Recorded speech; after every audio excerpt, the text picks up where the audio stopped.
On tonight's episode, we talk about the slash build, and we're going to take it to the max with some running footage. Stay tuned.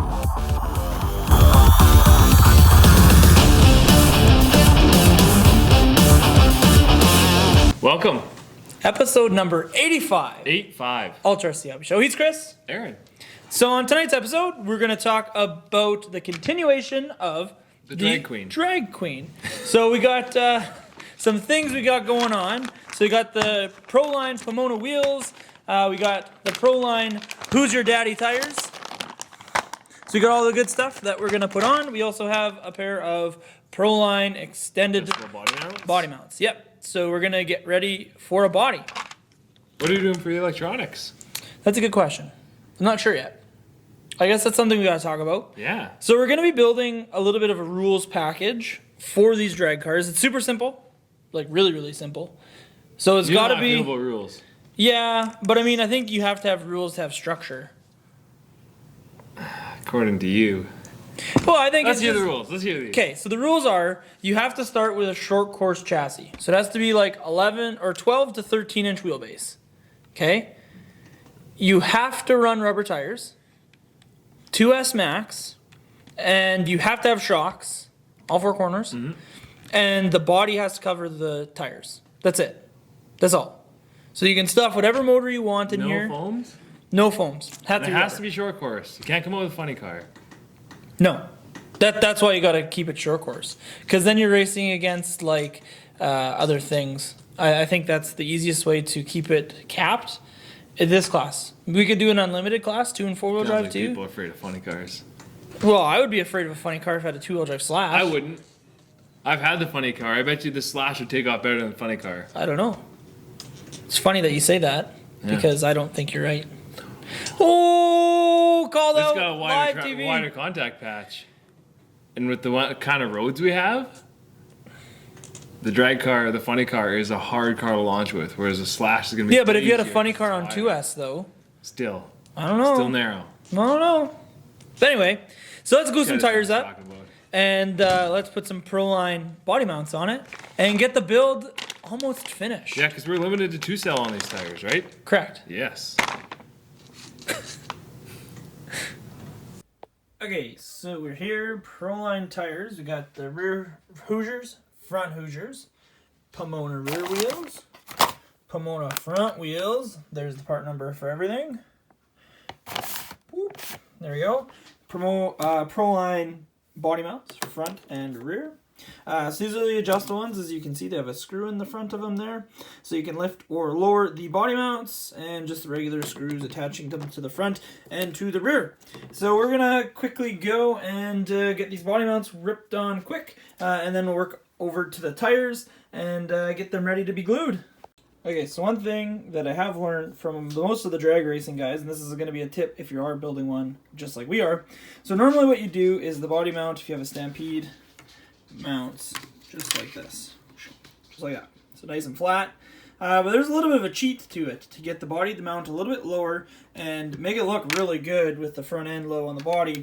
You actually flip it around and you run it upside down just like that. So you gain about an inch from doing it like that.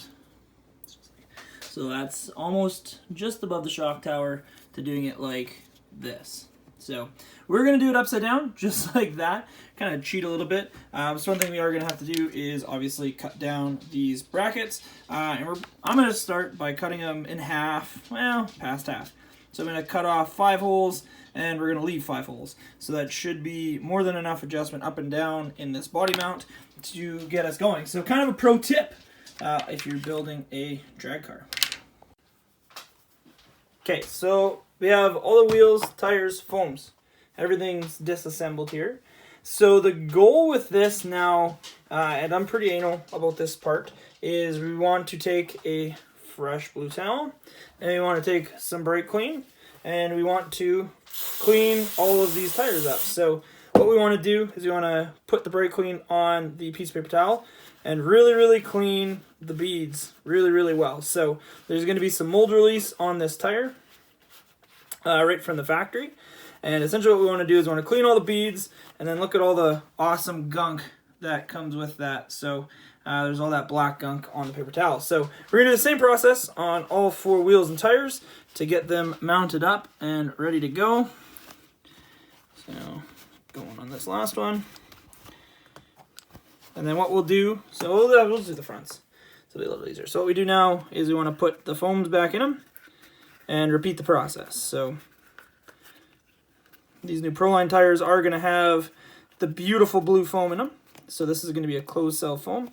So you got that all back in there. But now you can see there's some chunks of blue foam that have come and put back on the beads. So let's give it another quick wipe. So that one's ready. And then we'll do the same thing with the wheel.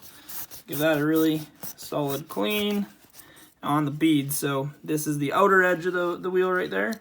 The bead is going to be the center ring and then the back edge. So we want to just clean down in the bead. So now you can put this tire on.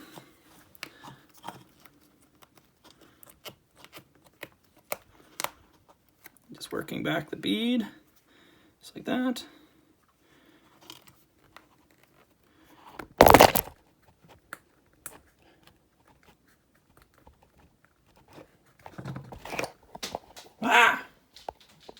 Okay, so we're still working the bead in here. Maybe I have an incident with the camera, but it's a little bit of a technical difficulty. So now, there we go. It's all beaded in, looking nice and flush. So now we'll just repeat the process on all 4. So we got both front tires glued up, or not glued, mounted, being ready to be glued. There we go. So the trick with gluing tires, and we get a lot of questions about this, is what you want to do is you want to get everything mounted, everything beaded properly. The fronts obviously aren't going to matter as much as long as we get them straight. That's going to be the big goal with these. But what we want to do is obviously get the tire mounted like we got it, beat it on both sides, nice and correct. And then when you're gluing, what we want to do is you want to roll the tire, and you physically want to lift it up like that. And then when you lift it up, you want to get the glue right down onto the flat bead that we talked about before. Proline does give you some pretty good instruction on that. So what we want to do is we want to get the glue right in this bead of the wheel, right there in the middle. Because what that's going to do is glue, obviously, the tire to the wheel. And then you can do a finishing ring if you want, just to make it look all nice and pretty. So that's going to be the goal, what we're going to do right now. But the biggest thing is make sure your tires are clean. You can see on these rears how dirty that bead is. So if we take it and give her a quick scratch, you can see that the all this material there is all nice and dirty and gross. So yeah, we want to make sure it's clean, because if you try to glue to that surface, it's obviously not going to stick to the wheel and it's going to come off. And you don't want tires coming off, because that sucks.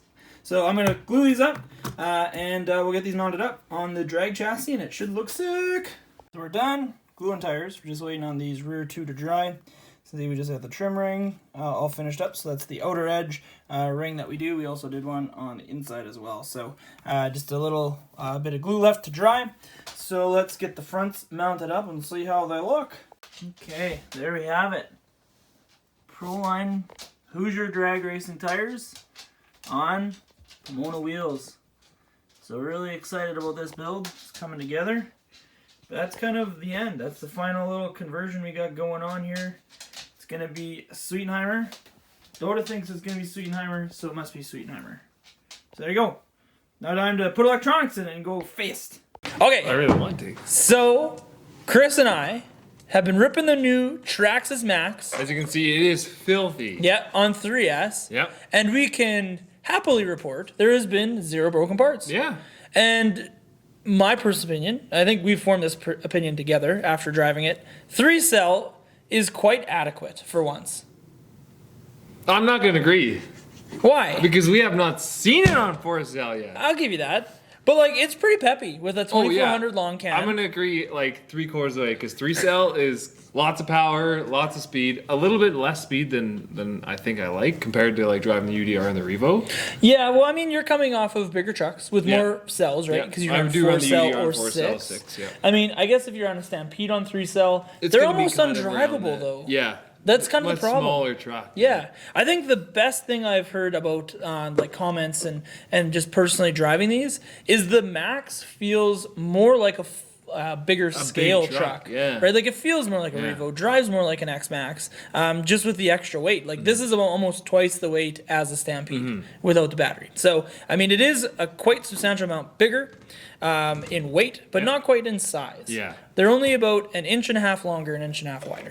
I'd like to see get a 4-cell in one of these days here, and we'll try that out. Yeah. And go from there. Give it a real test. Yeah. So we've been running it quite been frequently. Good. Yeah. It's been really good. The most of the running we've been doing is on concrete. Yes. And we were worried about axles, but we Yeah. have not have twisted not had one issue. slopped one out, nothing yet, and they are still plastic. Very solid. Yeah.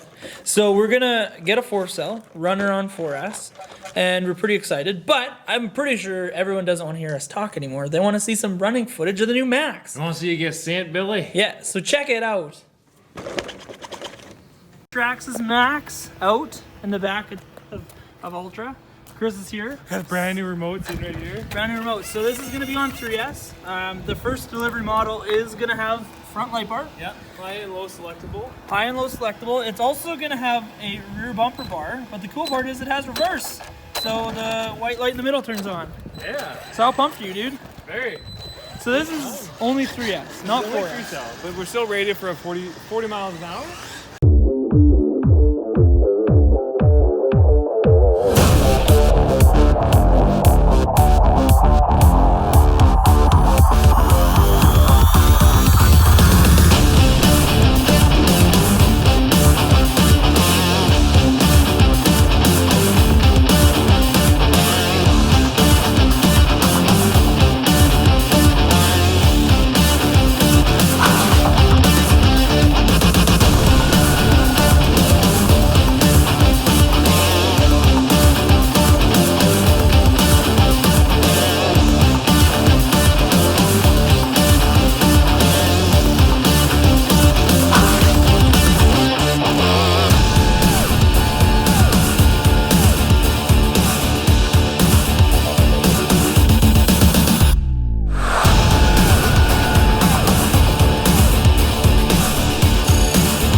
Well, as you can see, We bashed the snot out of this truck, folks. I took it to the max. It's just a machine.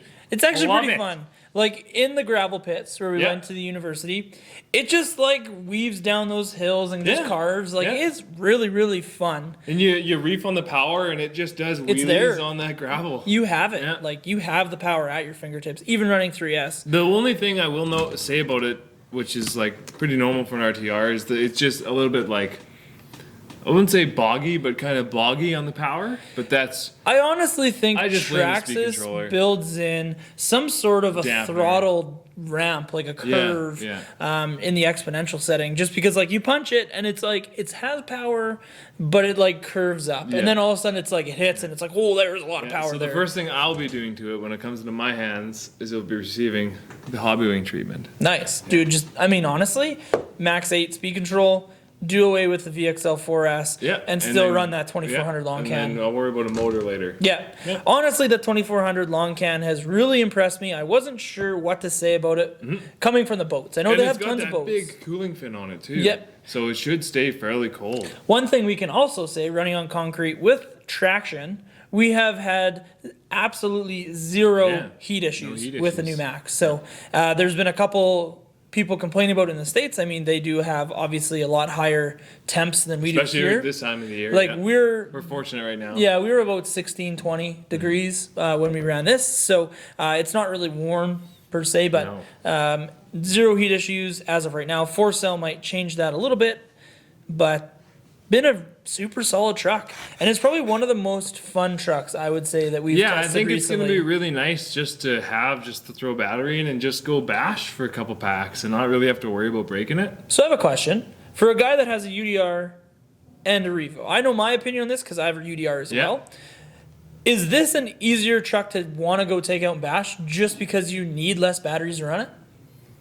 See, here's my biggest aspect with the Revo is it's an awesome truck. It's tons of power. It does whatever you want, but the 2 battery thing kind of sucks. Especially because I just lost a battery last week, so now I can't drive my Revo. So having a single battery truck, I think, is definitely way more convenient. I agree with that. Yeah, because I've got 3 cells, throw a single 3-cell in there, you're good to go. Whereas the e-Revo is you're throwing 2 3 cells in there for 6-cell, Yeah. and you get 20 minutes, half an hour, and you're done. Agreed. The only thing I will say kind of sucks about this truck, and It doesn't rotate well. I'll call the elephant in the room. Batteries, if you're coming off of a Revo, coming off of a UDR, even an X-Max, some of the batteries will not fit in the battery tray. Yeah, it's a little bit different sized. It's kind of random. Yeah. I mean, that is It my could be biggest complaint. taller. That's Correct. my biggest complaint. Yeah. Is if they made it like Thicker. half an inch taller. Yeah. You could fit You'd more be batteries. Because then my 4 cells would fit in there and everything. But I mean, as an RTR truck, and Chris and I are pretty opinionated, as I mean, you should be knowing on all the other episodes. You know, we'll call a spade when we see it. We're not sponsored. We want to do honest reviews to help you make the decision of buying the right truck. So for us to only really complain about the ramp and the speed control, the battery tray. Mm-hmm. And then the only thing I've noticed was when you're trying to do backflips, it doesn't rotate very fast. Yeah. 2 things are going to fix that: running a little bit bigger tire, Gearing. and also running a 4-cell or change your 4S. gearing. Yeah. So I mean, very, very few complaints about this Yes. truck. Oh, yeah. And it is a whole heck of a lot of fun. I broke my Revo 3 times more than this in the amount of time we've put into this. Yeah. So on that note, we're done. Yeah. So that is the end, episode 85, Ultra RC Hobby Show. Don't forget to like, comment, and subscribe. Don't forget to hit that bell on YouTube to get notifications on when we post new videos. We've been posting a couple videos a week as of lately, not just on Fridays. So make sure you hit that bell. Don't forget to check him out on social media, RC Deebs. So Snapchat, not Snapchat. Instagram. I always screw up Snapchat and Instagram. And I'm on the YouTubes. He's on the YouTubes. Don't forget to check us out. Instagram, Snapchat, Facebook, as well as Our website. www.ultrarchobbies.com. And on that note, thank you so much for watching. We really do appreciate it. Yes. And we'll catch you on the next one. Take your day to the max! Ah!